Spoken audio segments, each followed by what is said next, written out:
Olá, sejam todos bem-vindos ao BBN Cast, o seu canal de podcast aqui no Southwest da Flórida, localizados na cidade de Fort Myers. É um prazer muito grande para nós hoje termos uma convidada especialmente vinda do Brasil, uma pessoa além de famosa, né, uma mulher de Deus, e graças a Deus podemos e tivemos a oportunidade de estar aqui com ela hoje batendo esse papo. Seja muito bem-vinda, pastora Helena Tanuri, muito obrigada por ter aceito o nosso convite. Para mim, é um prazer, é uma honra estar aqui com você. Um prazer para mim, Elisete. O famoso é aquele que eu carrego. Eu não sou famoso.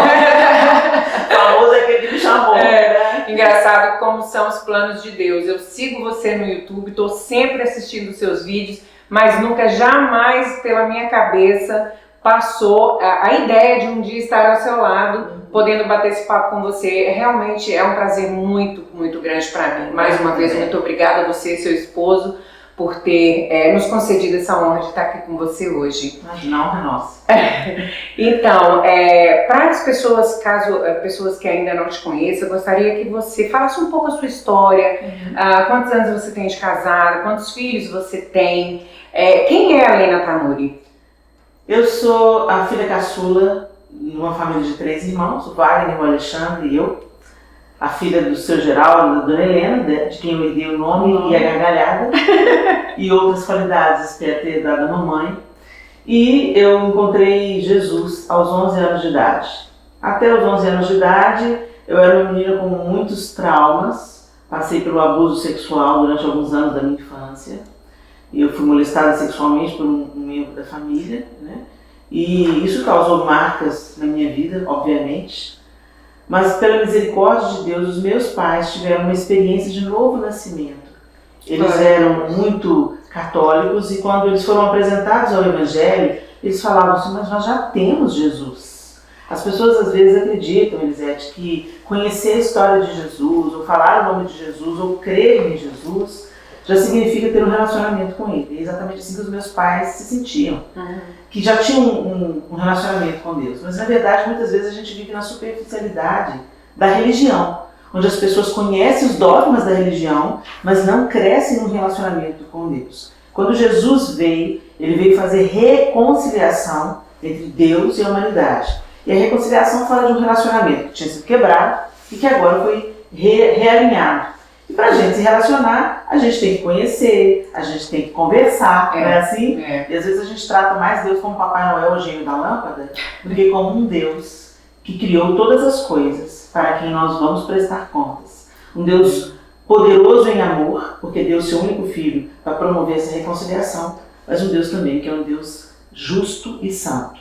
E sem santidade ninguém verá a Deus. E a gente conheceu esse Deus, ele entrou na nossa família quando os meus pais estavam a ponto de se separar, já falavam em divórcio, porque aconteceu um adultério da parte do meu pai, e Jesus entrou aí e consertou a casa. Só que a gente varre nossas dores para debaixo do tapete, e eu varri as minhas durante muitos anos para debaixo do tapete, mas chega uma hora que ela começa a se manifestar na maneira como a gente se relaciona com o outro. Quando você carrega uma dor muito grande dentro de você, isso vai alterar a maneira como você lida com as pessoas ao seu redor. E eu cheguei num momento da minha vida que eu já era crente, eu frequentava uma igreja, mas eu não tinha experimentado um novo nascimento. Então, aquelas dores estavam ali, é como se eu tivesse crido em Jesus, seguido a Jesus, mas não abandonasse os sacos de lixo que eu carregava na minha alma, né?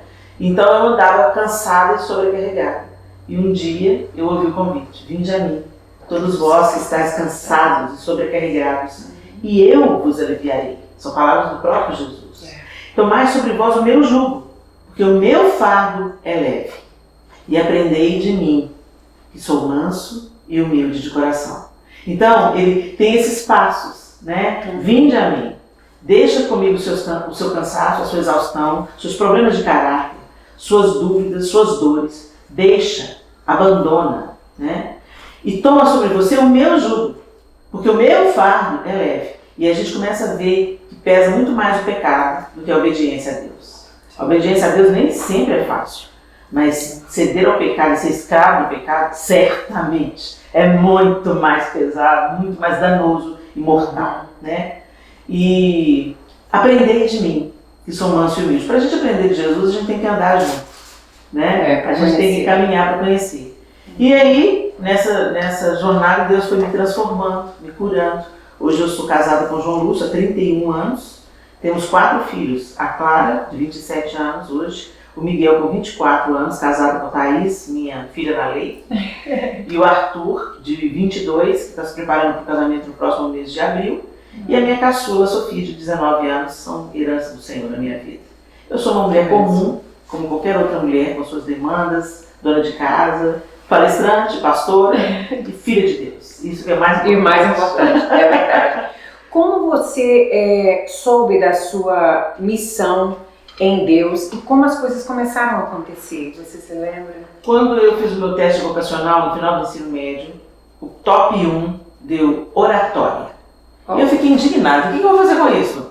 Que oratória? O que é oratória? Uhum. E a minha coordenadora falou assim, orador, ele é aquele que sabe se expressar, que tem algo a dizer e que as pessoas vão querer ouvir o que ele tem a dizer. Eu falei, o que eu vou fazer com isso? Eu quero ser atriz, eu quero me envolver com a música, porque eu sempre tive um espírito artístico, criativo, eu amo as artes, sempre estive envolvido com a música. Por isso eu cantei durante alguns anos, durante 13 anos da minha vida, no grupo Diante do Trono, que foi uma banda cristã bem relevante no Brasil na década de 2000, né, dos anos 97 que começaram. Até ali os 2010 foi o ano que eu saí do Diante do Trono. Então eu sempre estive envolvido com as artes, com a música, com a dublagem, com a criação de personagens infantis e tal. Então eu sempre achei que era nessa veia que eu ia fluir. Mas aí um dia eu comecei a contar para as pessoas, Elisete, o que Deus havia feito na minha vida. E assim nasceu a jornada de compartilhar aquilo que Deus tem me ensinado. Tem sido assim até hoje. Foi de uma forma muito orgânica, muito natural. Porque eu acredito nas coisas de Deus sem a gente forçar portas. Se a gente precisa de forçar a porta para alguma coisa, talvez não seja isso para você. Por mais que você goste, né, é importante você reconhecer o seu dom naquilo que o outro diz sobre você. Às vezes as pessoas, não importa o que vão pensar de mim. Peraí, isso é relativo. Porque muitas vezes o que o outro diz te dá o feedback de que realmente Deus está usando a sua vida naquela área. E assim foi com o meu chamado pela palavra, para compartilhar aquilo que Deus estava fazendo na minha vida. Começou assim e tem sido assim até hoje. Amém. Agora, já que você falou da sua vontade de ser atriz, de ser artista, agora vai a minha tietagem. Eu era fã da Bia. Era difícil para você fazer aquela vozinha dela? Bia! Gente, eu amava, como eu gostava. Meu filho mais novo, ele foi criado vendo os vídeos e ouvindo vocês. Foi maravilhoso. Foi um tempo muito gostoso, muito produtivo. Além de a gente dar a voz aos personagens, nos 3 primeiros CDs infantis, eu e o meu esposo também criamos as histórias. Né? Então a gente escreveu aqueles textos, aqueles diálogos, eu e o João, nos 4 primeiros de uma maneira mais efetiva. Nos 3 primeiros de uma maneira mais efetiva, no 4 a gente começou já a partilhar isso com a Ana Paula e depois outros trabalhos vieram. Mas dar a voz para os personagens pra gente sempre foi maravilhoso. Eu imagino quanta gargalhada era durante as gravações, né? Sim, muito divertido. Ok, pastora Helena, para você, qual é o papel principal da mulher cristã hoje? A gente tem que retomar o plano original. Hoje a gente está vivendo mais modeladas pelo projeto mundano do que pelo projeto divino. E quando Deus olha para o homem sozinho, ele, antes dele criar a mulher, ele dá um decreto. A palavra de Deus é uma palavra que cria, onde não há. Então, antes dele formar a mulher tirada do homem, ele diz, não é bom que o homem esteja só. Far-lhe-ei uma auxiliadora que lhe seja idônea. Essa auxiliadora, ao contrário do que muita gente imagina pela tradução rasa que nós temos no nosso idioma, no hebraico, ela é usada essa palavra, ezer, é usada para definir o próprio Deus. É usada para definir ajuda, auxílio militar. E é usada para definir a mulher.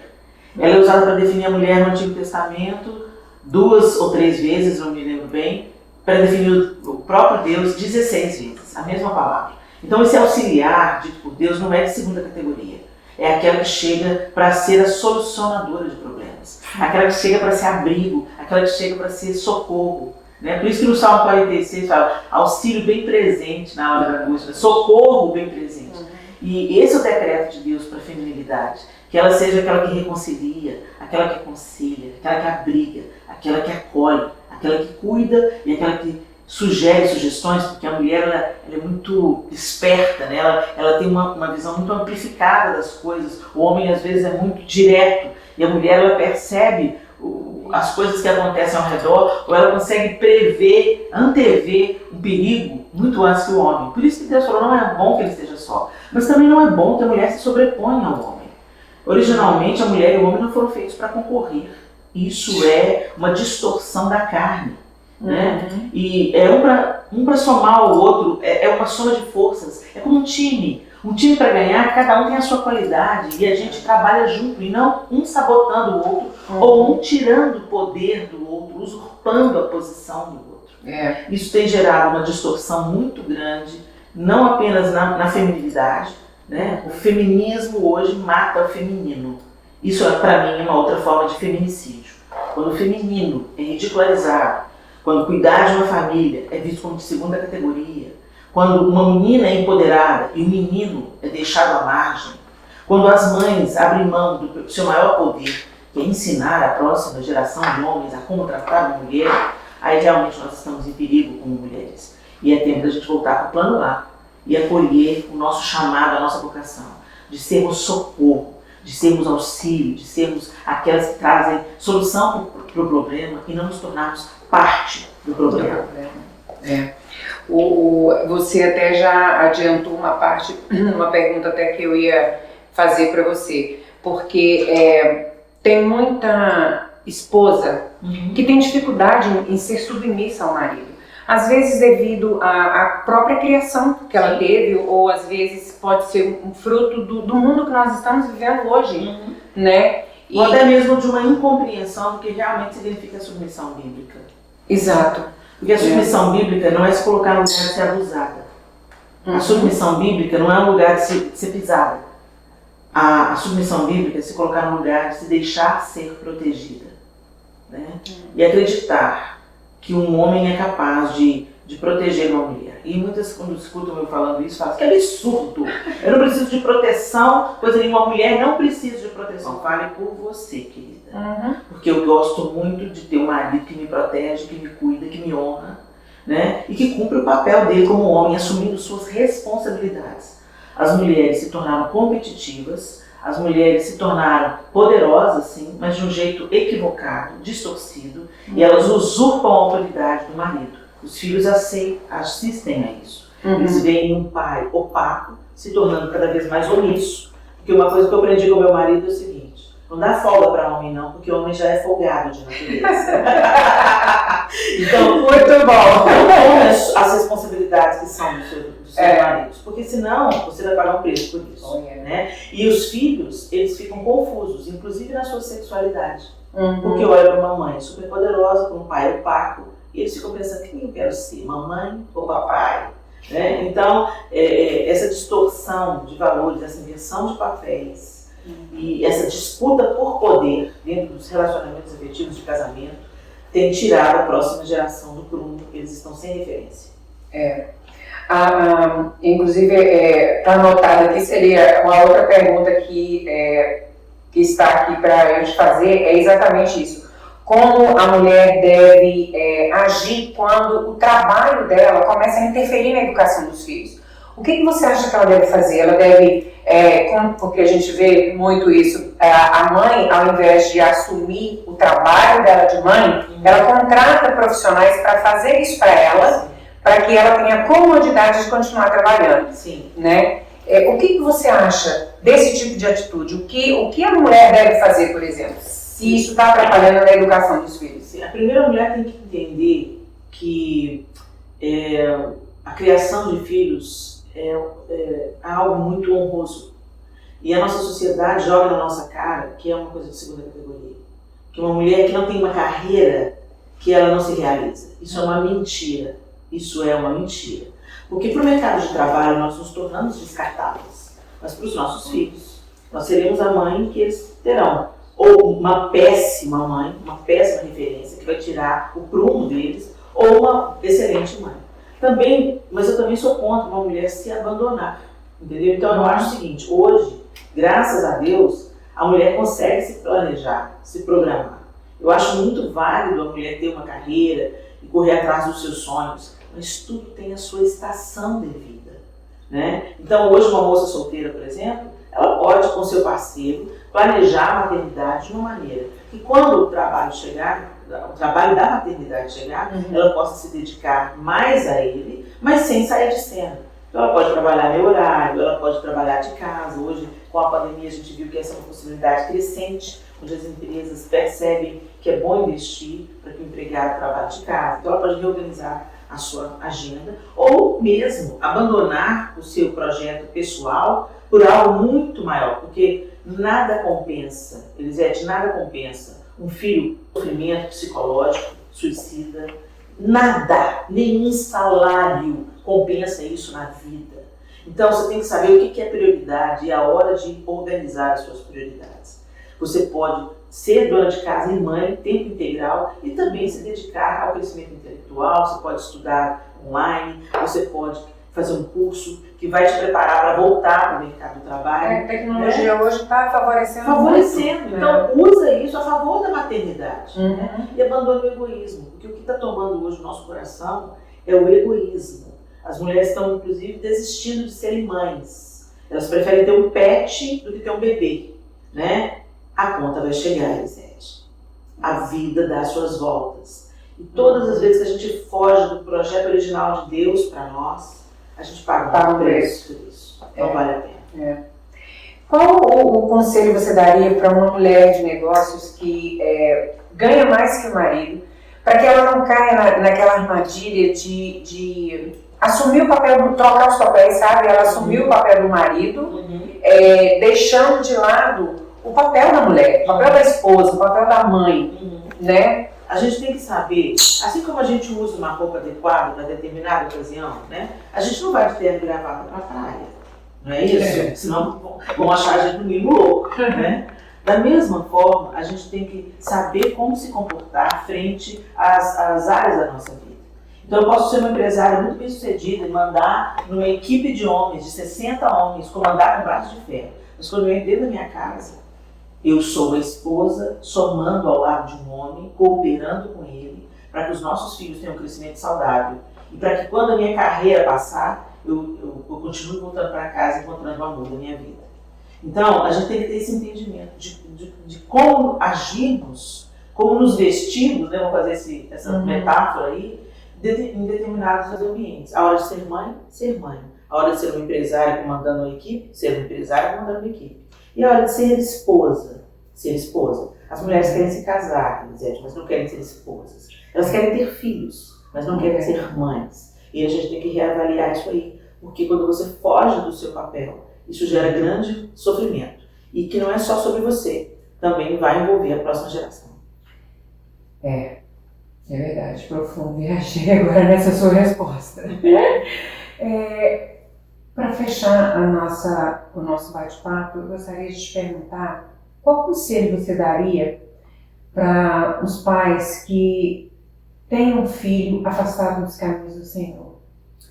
Bom, eu vivo essa realidade, né? Então a primeira coisa que eu posso dizer é: entenda que nós pais, por mais que a gente se esforce, por mais que a gente dê o nosso melhor, às vezes o nosso melhor não é o suficiente. Às vezes a gente se desdobra pensando estar dando o melhor para os nossos filhos. Mas será que eles estão recebendo como se fosse o nosso melhor? Então, a primeira coisa, peça perdão a Deus e peça perdão e perdoe a si mesmo. Porque às vezes a gente fica arrastando mas eu devia ter feito isso, eu devia ter feito aquilo, aquela vez eu não devia ter feito isso, né? Se for necessário, peça perdão para o seu filho também. Se você o feriu, se propositalmente ou não propositalmente, peça perdão. Olha, eu errei com você naquela área. E eu hoje tenho consciência disso. Eu quero que você saiba, filho, que eu errei, mas não foi de propósito, não foi tentando te ferir, não foi tentando te afastar, não foi tentando, né, deformar você. Me perdoa. E se perdoe, né, porque a gente erra. E o outro conselho que eu quero dar a você é: não desista do seu filho. Mais do que as palavras que a gente possa dizer para eles, oração, porque quem convence o homem da justiça, do pecado e do juízo, não são as nossas muitas palavras. Quem convence o outro é o Espírito Santo de Deus. Então, ponha-se de joelhos e não desista. Peça, peça, peça. Batei e abrir-se-vos-á. Não é isso que o Senhor fala? Pedi, dá-se-vos-á, batei e abrir-se-vos-á. Então bate, peça, fale com o Senhor, entregue a vida do seu filho ao Senhor e peça ao Senhor para fazer aquilo que você não é capaz de fazer. E faça o que você é capaz de fazer. Ame, abrace, perdoe, peça perdão, permaneça. E ore, peça ao Senhor para colocar sobre os seus olhos, os olhos do próprio Deus, um olhar de amor e não de acusação, um olhar de quem não se preocupa com a própria reputação, porque às vezes a gente está preocupado com o filho desviado, não. A gente está preocupado com o que vão pensar de nós. E isso continua sendo pecado diante de Deus. A vida do nosso filho, a espiritualidade do nosso filho é muito mais importante do que o mimimi, do que as fofoquinhas, do que vão falar a respeito de nós. Né? O que vão falar é o que pensam. Mas o importante é nós sermos mulheres de Deus, posicionadas de joelhos e oração e súplica, para que Deus mude a sorte dos nossos filhos. E sermos a mãe que Deus quer que a gente seja. Então, pedir auxílio do Espírito Santo mesmo. O Espírito Santo veio para nos ensinar. Foi isso que Jesus disse. Então, peça ao Espírito Santo, você que está com o filho desviado, peça ao Espírito Santo, como é que eu devo tratá-lo? O Espírito Santo me ensina. Como que eu devo olhar para ele? Me ensina. O que eu devo falar e quando eu devo falar? Quando eu devo calar? Me ensina, Espírito Santo. E confiarmos que Deus está trabalhando, mesmo se a gente não está vendo. Gente, olha, eu acho que eu ficaria aqui assim a noite toda ouvindo essa mulher falar, meu Deus. Glória a Deus. Isso significa que a minha vocação é oratória, não é? Olha, foi um papo super agradável, eu te agradeço muito. E você gostaria de acrescentar mais alguma coisa? Tem algo que você gostaria de deixar para as pessoas que estão nos acompanhando, nos ouvindo? Eu quero dizer para você que está nos ouvindo hoje, os dias são difíceis. Os dias são difíceis, mas ainda a porta está aberta. O Senhor te dá uma oportunidade hoje de repensar a sua vida, de repensar em que você crê. E se você tem vivido de acordo com o que você crê. Quem é filho, se achega, participa, conversa. A oração é a conversa com Deus. A leitura da Bíblia é conhecer o caráter de Deus. E é conhecendo a Deus e falando com Ele que nós somos transformados de fé em fé, de glória em glória, até esse dia perfeito. Nós vamos desfrutar da mesa do Pai como filhos. Então não fique de fora, porque um dia todos nós estaremos diante dele. Pode ser no abrir e piscar de olhos, pode ser com a morte, pode ser com a volta de Jesus, que nós acreditamos nela, mas esteja pronto. Saia da superficialidade da religião, mergulhe em Deus. Buscar-me-eis e me encontrareis, quando me buscardes de todo o vosso coração. Muito obrigada mais uma vez, pastora Helena. Obrigada a vocês que estiveram conosco até agora, nos assistindo. Por favor, deixe o seu comentário. Se você ainda não se inscreveu no nosso canal, se inscreva, dê um like para que o YouTube possa nos ajudar a ativar mais o nosso canal e assim estaremos alcançando mais pessoas, mais almas, mais pessoas que precisam ouvir esse bate-papo. Muito obrigada e até a próxima.